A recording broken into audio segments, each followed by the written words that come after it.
Hi friends, எல்லோரும் எப்படி இருக்கீங்க? ஆனால் என்ன ஃப்ரெண்ட்ஸ் நடக்குது, திக் திக் மூமெண்ட்டு இன்னும் அதிகமாகிடுச்சு.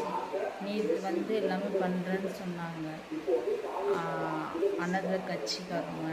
ஆனால் அவங்க டிலே பண்ணிகிட்டு இருக்காங்க. இன்றைக்கி மார்னிங் சரி நம்ம பேசலாம், எல்லாமே ஃபினிஷ் பண்ணிக்கலாம் அப்படின்னு சொன்னாங்க. ஆனால் இப்போ என்ன சொல்லிட்டாங்கன்னா வர முடியல, அவங்க ஈவினிங் 4 o'clock தான் வரேன்னு சொல்லியிருக்காங்க. ஆனால் இதில் என்ன ட்விஸ்டின் டர்ன்னு தெரியல ஃப்ரெண்ட்ஸ். என்ன நடக்குதுன்னே தெரியல.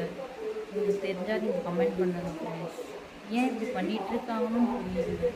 ஒரு மனுஷன் மக்களுக்கு நல்லது பண்ணுறது தப்பா ஃப்ரெண்ட்ஸ்? சொல்லுங்க பார்க்கலாம். அந்த மனுஷனை எத்தனை அடி தான் அடிப்பீங்க? ஒன்று நீங்கள் கொடுக்கல, நீங்கள் கூட்டணிக்கு நாங்கள் வரல அப்படின்னா ஓப்பனாக நீங்கள் டிக்ளேர் பண்ணிடலாம். நீங்கள் வரேன்னு சொல்லிட்டு இதோ வரேன் அதோ வரேன்னு எதுக்கு இப்படி எல்லோரும் வெயிட் பண்ண வைக்கிறீங்க? இப்போ 4-5 நாளாக நியூஸாகவே ஓடிட்டுருக்கு. எப்பயுமே சன் மியூசிக்கு இசையருவி ஓடிட்டுருக்கிற வீட்டில் வெறும் நியூஸாகவே ஓடிட்டுருக்கு. 24 hours நியூஸ் தான். என்ன நடக்குமோ? இப்போ என்ன சொல்கிறாங்க, அப்போ என்ன சொல்கிறாங்க? நேற்று ஈவினிங் பார்த்தீங்களா 120 வந்துருச்சு டிவி கேக்கு. டக்குன்னு குறைச்சிட்டாங்க. இல்லை அப்படின்னு எதுக்கு தான் இப்படி பண்ணிவிட்டு என்ன கிடைக்க போகுது?